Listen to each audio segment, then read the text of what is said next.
नमस्कार दोस्तों, omni channel में आपका स्वागत है। जी हाँ, 1348 दिन का यह क्लास है और मैं फिर से आपके सामने कुछ नए फैक्ट्स और नए नए पार्ट्स ऑफ वर्ड को ला रहा हूँ, जो कि आप देखेंगे और किस तरह से आप आसानी से अंग्रेजी बोलना सीख सकते हैं। जी हाँ दोस्तों, इंडिया सेकेंड लार्जेस्ट कंट्री है जो कि इंग्लिश पूरे वर्ल्ड में सबसे ज़्यादा बोलती है। यहाँ इंडिया के लोग सबसे ज़्यादा बोलने वाली कंट्री है इंग्लिश में, और इंग्लिश बोले भी क्यों न जाए, क्योंकि दोस्तों हर एक जगह इंग्लिश का महत्ता है। जैसे स्कूल जाते हैं तो शुरू से इंग्लिश सिखाया जाता है। अगर आज के समय में जो पहले पढ़ चुके उसकी बात नहीं हो रही है, और या आप हायर एजुकेशन में जाइए या आप बड़े बड़े बिजनेस में जाइए, कहीं भी जाइए इंग्लिश में ही सब कुछ होता है। इसलिए इंग्लिश बहुत ही महत्वपूर्ण है। तो कैसे इंग्लिश पढ़े समझे, इसको हम लोग आज देखेंगे और डिटेल में कुछ बातें यहाँ पर होने वाली है। तो चलिए, सबसे पहले दोस्तों मैं बताऊँ कि अल्फ़ाबेट के बारे में थोड़ी सी जानकारी होना चाहिए सबको, कि आखिर ये अल्फ़ाबेट किसे कहते हैं। जी दोस्तों, अल्फ़ाबेट जो है इंग्लिश लैंग्वेज जो होता है उसका मेन कड़ी है।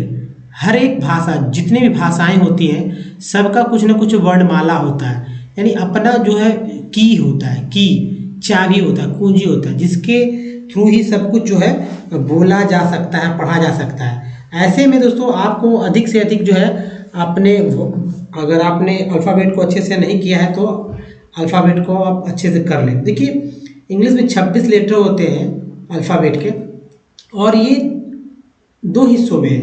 एक तो दोस्तों कैपिटल लेटर में है, ठीक है, दूसरा जो है स्मॉल लेटर में है, ठीक है। अब स्मॉल लेटर जो है, स्मॉल लेटर और कैपिटल लिखने का तरीका बिल्कुल अलग है। कुछ जगह समानताएं हैं, कुछ जगह नहीं है। तो इसको समझना होगा कि वो 26 है, जबकि देखिए हमारी भाषा जो हिंदी भाषा है उसमें 52 वर्ण है, ठीक है। हिंदी भाषा में 52 वर्ण है और हिंदी भाषा की लिपि देवनागरिक है। तो करना क्या है कि भाई ये 26 लेटर है और यहाँ देखिए 52। तो हिंदी में सब कुछ अच्छे से लिख लेते हैं, बोल लेते हैं, लेकिन इंग्लिश में ऐसा नहीं होता है। जो जैसा लिखा जाता है वैसा बोला नहीं जाता, जो बोला जाता है वैसा लिखा नहीं जाता। एक्चुअली कभी कभी समानताएं भी मिलती है। तो इसको देखिए, अगर ज़्यादा अच्छा से अगर आपको समझना है, लिखना, जिनको देखिए लिखना नहीं आता है तो वो क्या करें, कर्सिव कॉपी, 4 लाइन वाली इंग्लिश की कॉपी ले लें और उसमें लिखने का प्रयास करें, ठीक है। कुछ 14 ऐसे लेटर्स हैं, अगर बात की जाए इसमें से, स्मॉल लेटर में से, जो कि बीच में लिखी जाती है। जी हाँ, बीच में लिखी जाती है, ये बीच में। अगर मैं इसकी चर्चा कर लूँ तो मैं बता दूँ कि जैसे A C E I, देख रहे होंगे कि M N O, फिर देखिए R S U V W X और Z, ये 14 जो है बीच वाली लाइन में लिखी जाती है। कुछ जो है ऊपर से लिखी जाती है, ऊपर से 3 लाइन में लिखी जाती है। कुछ जो है नीचे से, मतलब नीचे से 3 लाइन में लिखी जाती है। ये आप लिखने में भी आप समझते होंगे। दूसरी बात दोस्तों कि जो अल्फ़ाबेट के जो कैपिटल लेटर्स होते हैं वो हमेशा इंपॉर्टेंट होते हैं हमारे लिखने में। कोई भी सेंटेंस लिखते हैं तो पहला लेटर कैपिटल होता है या पूरा का पूरा कैपिटल होता है। तो अगर आप देखते होंगे बुक में, तो छपने वाले ये सब मतलब लेटर्स होते हैं, छपने वाले। लिखने में हम लोग कर्सिव राइटिंग का इस्तेमाल अब ज़्यादा करते हैं, और कर्सिव राइटिंग इसलिए दोस्तों क्योंकि कर्सिव राइटिंग से ही जो है आप बहुत कुछ होने वाला है, स्पीड बनता है, सुंदर राइटिंग आती है। इसलिए सब कोई जिनका भी लेटर मतलब लिखने में दिक्कत हो वो सब कर सकते हैं कर्सिव राइटिंग का प्रयोग करके। अब देखिए कॉन्सोनेंट की बात करते हैं। कॉन्सोनेंट मैं हमेशा पढ़ लेता हूँ, और इसमें देखिए कॉन्सोनेंट में क्या है, आपने तो देखा था कि अल्फ़ाबेट में क्या क्या था, ठीक है। तो कॉन्सोनेंट में से B C D F G H J K L M N P Q R S T U नहीं, V W X Y Z, महज जो है 21। जी हाँ, 21 लेटर्स को, अल्फ़ाबेट के 21 लेटर जो है इनके द्वारा उच्चारण होने वाले हैं, कि इनके द्वारा उच्चारण होने वाले अक्षर निम्न आपको मिले, जो कि 21 है। अब जैसे क्या है, B को ब बोलेंगे, B को ब बोलेंगे, C को क श बोलेंगे, D को ड द ज बोलेंगे, F को फ बोलेंगे, G को ग ज बोलेंगे, H को बोलेंगे ह। उसके बाद J को ज बोलेंगे, K को क बोलेंगे, L को ला बोलेंगे, M को बोलेंगे म, एन को ना बोलेंगे, पी को बोलेंगे प, और क्यू को क्यू, आर को र, एस को स, टी को ट, च, सबसे ज़्यादा इसी में टी में बोलते हैं। वी को व, डब्लू को व, एक्स को एक्स बोल देंगे, एक्स को एक्स भी बोलते हैं, वाई को या बोलते हैं, जेड को जा बोलते हैं। इतना तो आपको करना ही करना है। इसके अलावा सी आई और सी ई को स बोलेंगे। क के लिए सी एच, सी के, क्यू यू ई जो है कहा जाता है, या आप कह सकते हैं सी एच, ठीक है, कह सकते हैं सी एच, सी के, क्यू यू ई को क कहते हैं, का उच्चारण किया जाता है। तो ये याद रखिएगा, क्योंकि इन सारे एक भी अगर लेटर आप गलत करते हैं, याद नहीं रखते हैं, तो आप गलत उच्चारण करने लगेंगे, जो कि अच्छी बात नहीं है। अब देखिए, अंग्रेजी पढ़ते लिखते समय वॉवेल हमेशा जो है आपके दिमाग में इस तरह से रहना चाहिए जैसे वो छप गया हो, कभी हटने वाला नहीं हो। ये वॉवेल 5 नहीं बल्कि 27 उच्चारण में आते हैं। जी हाँ, 27 तरह से उच्चारण किए जाते हैं। तो ऐसे में इनका अच्छे से उच्चारण सीखना चाहिए, अदरवाइज दोस्तों आप हमेशा दिक्कत होगा। जैसे देखिए, ए जो है, ए को अ पढ़ेंगे, ए को आ पढ़ेंगे, जहाँ कहीं भी ए आ जाए, ए को ए पढ़ेंगे, ए को ए पढ़ेंगे। ये हमेशा एक बार में एक ही पढ़ेंगे, या एक बार में 2 पढ़ सकते हैं, कभी कभी एक बार में 3 भी हो सकता है। ये वर्ड्स पे डिपेंड करता है। ई को अ पढ़ेंगे, आ पढ़ेंगे, ई पढ़ेंगे, बड़ी ई यानी दीर्घ ई पढ़ेंगे और ए पढ़ेंगे। आई को अ पढ़ेंगे, आ पढ़ेंगे, ई पढ़ेंगे, दीर्घ ई पढ़ेंगे यानी बड़ी, और आई को आई पढ़ेंगे। ओ को अ पढ़ेंगे, आ पढ़ेंगे, ऊ पढ़ेंगे, ओ पढ़ेंगे। जबकि यू जो है, यू को अ पढ़ेंगे, आ पढ़ेंगे, ऊ पढ़ेंगे और ई यू पढ़ेंगे। अब देखिए, डबल ओ को दोस्तों अ पढ़ेंगे, आ पढ़ेंगे, ऊ पढ़ेंगे, ओ पढ़ेंगे और ऊ पढ़ेंगे। ये तो आपको याद कर लेना चाहिए, क्योंकि अगर ये आपने याद नहीं किया तो बहुत ही बड़ी गलती होगी, ठीक है। क्योंकि सारे वर्ड्स इसी पे डिपेंड करते हैं, आपके उच्चारण। जो भी आप कंफ्यूज होते हैं इसके वजह से, ये आपको पता ही नहीं है कि ये वॉवेल 5, जो वॉवेल की संख्या 5 है, उसको डिफरेंट तरह से घुमा फिरा कर 27 तरह से पढ़ दिए जाते हैं। एक और मैंने डबल ओ के साथ लिया तो 6 हो जाता है। तो अच्छे से इसको याद कर लीजिए, हमेशा आपके दिमाग में पढ़ते समय रहना चाहिए। अब देखिए, जैसे वॉवेल आपने देखा हमेशा दिमाग में रहना चाहिए, कुछ एग्जाम्पल्स के साथ देखिए। जैसे देखिए, यहाँ पर मान लीजिए ए है और ए यहाँ भी है, ए यहाँ भी है, ए यहाँ भी है, ठीक है, यहाँ भी है और ए यहाँ भी है। क्या है? मेडल, डल, ड, अ, यहाँ पर अ उच्चारण, स्मा यानी आ उच्चारण यहाँ हो रहा है। मेड यानी ए उच्चारण है। ए, क्रैप यानी ए उच्चारण क्रैप है ना, क्रैप। देखिए, क्रैप ऐसे लिखते हैं ना, और ए का मात्रा चिन्ह ये होता है, आप जानते हैं, जो कि यहाँ पर आ गया क्रैप। अब देखिए, नेस्ट जैसे आप लिख सकते हैं, जैसे लिखते हैं सर्व, SERVE, सर्व। तो ई जो है, ई को अ बोला गया ना, सर्व। अब देखिए, ई की बात करते हैं, बड़ी ई की बात करते हैं, तो यहाँ ई हो गया। नीट है ना, नीट, ये बीट, और ई को यहाँ ए की बात करते हैं, तो हो गया नेस्ट। उसी तरह देखिए, आई जो है, आई को यहाँ पर अ बोलते हैं, तो स, आई को यहाँ अ बोलते हैं, सर्कल, आई को अ बोलते हैं। पिन में ई को ई बोलते हैं, टीन में ई को ई बड़ी ई बोलते हैं, टायर में आई को आई बोलते हैं, टायर।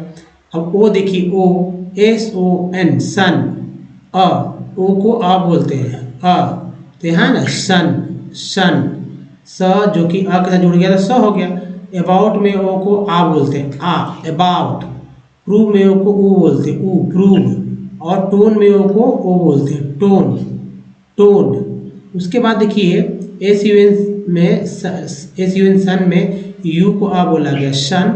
प्यूट पुट में यू को ऊ बोला गया है, और म्यूट म्यूट में यू को ईयू बोला गया। म्यूट म्यूट म्यूट है ना, डबल ओ के साथ देखिए यहाँ पर ऊ वाला देखिए, तो फ्लड, पहले यहाँ देखिए ओ, डबल ओ को आ बोलते फ्लड, डबल ओ के यहाँ आ बोला गया फ्लड, डबल ओ के यहाँ पर ऊ बोला गया फ्लो, मून मून ऊन मून, यहाँ पर ओ बोला गया ओ, last one flow, floor floor, ओ बोला गया फ्लोर। तो हुआ ना दोस्तों, कितना अच्छा वर्ड्स आपने यहाँ पर देखे। अब देखिए सबसे ज़्यादा इम्पोर्टेंट हो कि क्या कुछ करना, इस बात को समझिए कि अल्फ़ाबेट में जो 26 लेटर होते हैं, वो 26 लेटर में 5 वॉवेल की संख्या कितना है याद कर लीजिए। 5 वॉवेल की संख्या 5 है। कौन कौन सा है? ए ई आई ओ यू, ये 5 लेटर्स होते हैं। जबकि कॉन्सोनेंट की संख्या कितना है? 21। कितना है? 21। वो क्या है? जैसे B C D F G H J K L M N P Q R S T V W X Y Z, ये 21 लेटर होते हैं। उसके बाद आपको एक और चीज़ याद रखना चाहिए, parts of the word. Parts of word जो कि मैंने अब जो है 64 से और 6 प्लस मैंने इसमें 6 को बढ़ा लिया है, तो 70 कर लिया है। उसको देखना बहुत ही इंपॉर्टेंट है। तो चलिए सरसरी नज़र से देख लेते हैं। इधर बाकी सब चीज़ लास्ट में मैंने ऐड किया, तो उसको याद रखिएगा। टी एन को सन बोलते हैं। सब कुछ देखिए, स्क्रीनशॉट लीजिए और याद कीजिए। जैसे देखिए टी यूएल को सी एल बोलते हैं, टी आर को चर बोलते हैं, टी यूएल को चुअल बोलते हैं, पी आर ओ को प्रो, एस आई एन को संजन, एस एल ओ जी को लॉजी, फिर टी आई को टिप बोलते हैं, आई एस को ईज, टी आई ए को सी ए, टी डी को टेड, ए जी को एज बोलते हैं, ई एन को एन बोलते हैं, सी एन को कन बोलते हैं, सी एन को कम बोलते हैं, ओ ई आर को आर, टी एन टी को टेंट, एल को अल, आई एल को ई एल, एस आई को सिव, ठीक है, ए एन सी को एंस, ई एन सी को एंस, ए एन को एन, ई एस टी को एस। सबसे रिलेटेड वर्ड्स इधर दिया गया है। आप अच्छे से समझ सकते हैं क्योंकि पार्ट जोड़ के ही जो वर्ड मीनिंग बनते हैं। अब देखिए यहाँ पर ये थर्ड जो है सेकंड स्लाइड है। इसे ओ डब्ल्यू को ओ बोलते हैं, आ बोलते हैं, ओ बोलते हैं, आ बोलते हैं। तो इसे लो, नाउ, है ना। ए वाई को ए बोलते हैं, ए वाई को ए बोलते हैं, ए टी को एट बोलते हैं, ए टी ई को एट बोलते हैं, पी आर ई को प्री प्रे दोनों बोलते हैं, ओ यू एस को बोलते हैं अस, सी यू एल को बोलते हैं कल, हालांकि कल मैंने एक और ले लिया है, आई जी एस टी को एट बोलते हैं, ए सी को एक बोलते हैं, E L E double S को लेस बोलते हैं, एल के को ओ एन जी को अंग बोलते हैं। सबसे रिलेटेड वर्ड इधर दिया गया है। ए सी आर को श्योर, टी आर ई को ट्री, ई सी ओ को इको, हालांकि लॉजी मैंने पिछले स्लाइड में बताया था, ई एन को अन, कन, कंसर्न, डब्ल्यू को हुक बोलते हैं, एल वाई को ली बोलते हैं, सी ओ को बोलते हैं, आई एन जी को इंग बोलते हैं, सी को सा बोलते हैं, एल एम को माँ बोलते हैं, डी जी को जा बोलते हैं, जी एन को ना बोला जाता है। अब देखिए ई एन टी को एंट बोलते हैं, ठीक है, ई एम को एम बोलते हैं, ए बी एल को एबल बोलते हैं, आई एस को डी आई एस को डिस बोलते हैं, सी यू आर ई को क्योर बोलते हैं, आई एम को इम बोलते हैं, ओ यू डी को ऑन बोलते हैं, आई सी को इक बोलते हैं, ए एन को अन बोलते हैं, ओ एन को अन बोलते हैं। इधर देखिए यहाँ फिर से रिपीट है, ओ एन को ऑन बोलते हैं, लेकिन यहाँ उच्चारण अलग है। यहाँ एक अन बोलते हैं, जबकि यहाँ पर ऑन पढ़ेंगे, ऑन। तो यहाँ अन में ऑनियन, ओनियन, जबकि यहाँ पर ऑन में, यहाँ पर दो तरह से है, ऑ भी है और अन भी है, दोनों उच्चारण है। जबकि यहाँ पर ऑनलाइन, ऑन गोइंग, यहाँ ओ एन ई को ऑन बोलते हैं, ई ए को ई बोलते हैं, जी एन को जेन बोलते हैं, आई बी एल को ईबल बोलते हैं, ई एक्स को एक्स एक्स दोनों बोलते हैं, यू एन आई को यूनियन आई, ओ आर को आर और भी बोलते हैं। जैसे मोटर, ये आ गया, फॉर और आगे फॉर, आर ई को री बोलते हैं, री रिजल्ट, और यू एल को अल बोलते हैं, कल, कल्चर। तो दोस्तों ये था, आपने देखा कि 69 तो आपने देख ही लिया यहाँ पर, ठीक है, 69 पार्ट्स ऑफ वर्ड जो कि आपको याद होने चाहिए। इतना याद कर लेंगे तो आप अच्छे तरह से इंग्लिश को पढ़ना एकदम फराटेदार सीख जाएंगे। अब चलिए जैसे यहाँ पर देखिए यू एन जी को अंग बोलते हैं, अंग, जैसे संग, डी ई को ड बोलते हैं, डी, जैसे डिजाइन, जी को ना, डी डी डिजाइन। तो दोस्तों आपने 69 तो एक्यूरेट देख ही लिया है। अब चलिए आपको मैं ले चलता हूँ कि दिन भर क्या करना चाहिए। एक तो अंग्रेजी अखबार ले लीजिए और उसको तब तक पढ़ते रहे जब तक कि वो समाप्त हो जाए। पुराने ले लीजिए, ओल्ड वाला ले लीजिए, कोई दिक्कत नहीं है, लेकिन जो भी पेपर हो उसको अच्छे तरह से आपको पढ़ लेना है, जब तक कि उसका हर एक वर्ड ना पढ़ ले और न लिख ले। फेंकना नहीं है, एक ही पेपर, एक किताब ले लीजिए, एक मैगजीन ले लीजिए, एक उपन्यास ले लीजिए। आप नहीं होता तो पुराने बुक स्टॉल से ही ये सब खरीदे ताकि आपका बजट ना बढ़े। और मूवी देखिए, इंग्लिश मूवी देखिए, इंग्लिश में क्या बोलता है, और खासकर हिंदी वाले फिल्मों को जो हिंदी में इंग्लिश बोला जाता है, जो इंडिया मेड इंग्लिश मूवी वो देखिए, डॉक्यूमेंट्री देखिए, है ना जी। किससे क्या होगा कि इंग्लिश जो इंडिया में बोला जाता है वो वाला सीखना है, अपना एक्सेंट सीखना है, ना कि दूसरे के एक्सेंट सीख कर दूसरे की तरह बोलना है। क्योंकि हम लोग को ना अमेरिका जाना है, ना कनाडा, ना इंग्लैंड। अगर जाना भी है दोस्तों तो वहाँ जाकर आप बोलने लगेंगे ही, एक्सेंट उनका आ ही जाएगा, लेकिन पहले बोलना तो सीख लें। अब डायरेक्ट उनका इंग्लिश सीखना आपको क्या होगा कि उनकी बात ही नहीं समझ में आएगा। इसलिए पहले अपने इंडिया की तरह बोलना है। अंग्रेजी के समाचार सुने, यहाँ से ज़्यादा आपको क्लियरिटी मिल जाएगा कि किस तरह जो है बोला जाता है इंडिया में। पढ़ने की आदत जो है धीमी गति से शुरू करना है, ऐसा नहीं कि तेज धाए धाए पढ़ दें, ऐसा नहीं करना है। प्रत्येक शब्द का उच्चारण जो है सही से करने की कोशिश करना है, और ऊंची आवाज़ में, जी हाँ, लाउड बोलते हैं ना, लाउड पढ़िए। तो लाउड पढ़ने के आदत डालें जिससे कि आपको पढ़ने में कभी भी दिक्कत नहीं होगी, और क्लियर साउंड निकलेगा, उच्चारण प्रोनाउंसिएशन क्लियर होगा। और दोस्तों एक और सबसे इम्पोर्टेंट बात कि आपकी बात आपके ही कान तक पड़ेगा, जो कि जिससे वर्ड मीनिंग भी अच्छे से याद हो जाएंगे। तो चलिए दोस्तों, जिसका इंतजार सबसे शुरू में था वो आज यहाँ आया 16 मिनट बाद। तो जैसे वर्ड इज तो हार्टर, हार्टर, हाउटर कितना लोग पढ़ देंगे, हाउटियर पढ़ देंगे, लेकिन इसे हाउटियर नहीं पढ़ना है, पढ़ना है हार्टर। हार्टर मतलब होता है मान, अभिमान, गर्व, घमंड। अब घमंड में घमंडिया पार्टी वाले बात नहीं, बहुत से लोग इस तरह से उच्चारण करते हैं आजकल, आडंबर। तो देखिए हाउटर, हाउटर क्या, हाउटर। नेक्स्ट वर्ड मीनिंग है दोस्तों आउटस्टैंडिंग। आउटस्टैंडिंग का अर्थ है प्रमुख, खास, महत्वपूर्ण, ध्यान देने योग्य, आउटस्टैंडिंग। नेक्स्ट वर्ड मीनिंग है तालिस्मान। तालिस्मान, तालिस्मान का अर्थ है ताबीज, रक्षा का वस्त्र। ताबीज तो आपने देखा ही होगा ना, तालिस्मान। नेक्स्ट वर्ड मीनिंग है दोस्तों पेगन। पेगन मीन्स होता है मलेच, मलेच, मलेच्छनी कुछ लोग कहते हैं स्त्रीलिंग में, मलेच्छनी मैंने सुना भी है। तो मलेच विधर्मी, नास्तिक या काफिर को बोलते हैं पेगन। पेगन क्या बोलते हैं, पेगन। नेक्स्ट वर्ड है दोस्तों क्रैप। क्रैप का अर्थ होता है बकवास, अनाप शनाप या मूर्खता को बोलते हैं बकवास, अनाप शनाप या मूर्खता को बोलते हैं क्रैप, क्रैप। नेक्स्ट वर्ड है दोस्तों डिबाउच। डिबाउच नहीं पढ़ेंगे, क्या पढ़ेंगे, डबाउच। डबाउच का मतलब है डी को आ पढ़ा गया, डी के बाद जो ई है उसको आ पढ़ा गया। हालांकि डी को डी हम इंडिया में तो डी ही पढ़ेंगे। तो चूंकि हम लोग अब बहुत कुछ अपने अनुसार जो है कस्टमाइज करते हैं, तो वो भी सीख लेना होगा। तो डबाउच मीन्स होता है भ्रष्ट करना, चरित्र बिगाड़ना या बहकाना, डबाउच। नेक्स्ट वर्ड मीनिंग है दोस्तों मैलिग्नेंट। मैलिग्नेंट, मैलिग्नेंट मीन्स होता है, मैलिग्नेंट का अर्थ है दुर्भावनापूर्ण, विद्वेषी, विद्वेषी, बैर रखने वाला, दुर्भावनापूर्ण, विद्वेषी और बैर रखने वाला को मैलिग्नेंट बोलेंगे। नेक्स्ट है ऐसे। ऐसे में लेख नहीं समझिए, ऐसे, ऐसे नहीं, ऐसे। ऐसे का अर्थ है जांच करना, परीक्षा लेना, कसौटी पर कसना। जांच करना, परीक्षा लेना या कसौटी पर कसना को ऐसे कहते हैं। नेक्स्ट वर्ड मीनिंग है इम्प्रोपराइटी।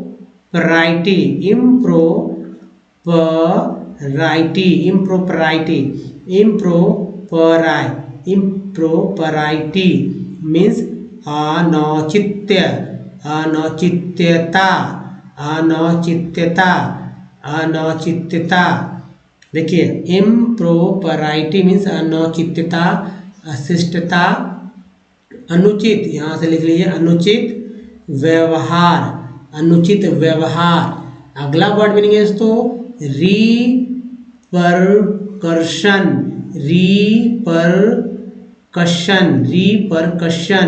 रिपरकशन मीन्स प्रतिघात, प्रतिरोध, प्रतिक्षेप या और है प्रतिभाव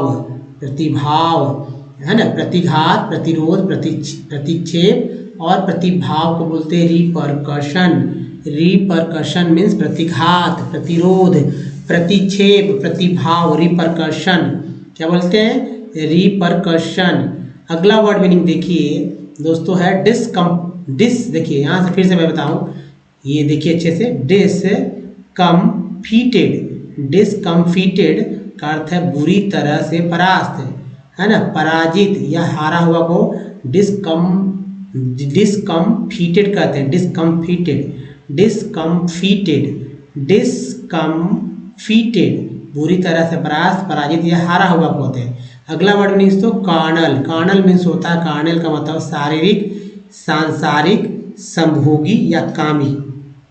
बहुत सारे स्त्री या पुरुष कामी हो सकते हैं, ठीक है। कार्नेल शारीरिक, सांसारिक, संभोगी, कामी। तो दोस्तों ये तो था, आपने देखा वर्ड्स जो कि बहुत इंपॉर्टेंट होते हैं। 12 वर्ड मीनिंग है, जी हाँ दोस्तों, 12 वर्ड मीनिंग को याद करके अपनी बोलचाल की भाषा में अपनी भाषा को उन्नत बनाएं, प्रोग्रेसिव बनाएं, एडवांस लेवल तक इसको ले जाएं, ताकि और अच्छे से आप इसका इस्तेमाल कर सकें। तो इसका आपको याद कर लेना चाहिए, लर्न करके इसको अपने बोलचाल की भाषा में, अपने लिखने की भाषा में इस तरह शामिल करें दोस्तों, जैसे ये आपकी भाषा देंगे, ठीक है। अब चलिए आज के टेक्स्ट को देखते हैं, और उस टेक्स्ट को पहले आप पढ़ लीजिए, उसके बाद मैं पढ़ के बताता हूँ किस तरह से पढ़े जाते हैं। देखिए ये सारे टेक्स्ट एनसीईआरटी बुक से लिए गए हैं, तो एक बार में मैं इसे आपके सामने ला रहा हूँ। एक बार इसे रीड कर लीजिए, रीड कीजिए धीरे धीरे, और उसके बाद देखिए कि रीडिंग में जब आप रीडिंग करते हैं तो आपको क्या समस्या है, किन किन वर्ड में आपको समस्या हो रही है, फिर मैं क्लियरली यहाँ बताऊँगा। चलिए वीडियो को पॉज करके या पढ़ लीजिए दोस्तों। अगर आपने पढ़ लिया है तो मैं पढ़ता हूँ, उसके बाद फिर मैं बताऊँगा कैसे इसका ट्रांसलेट करना।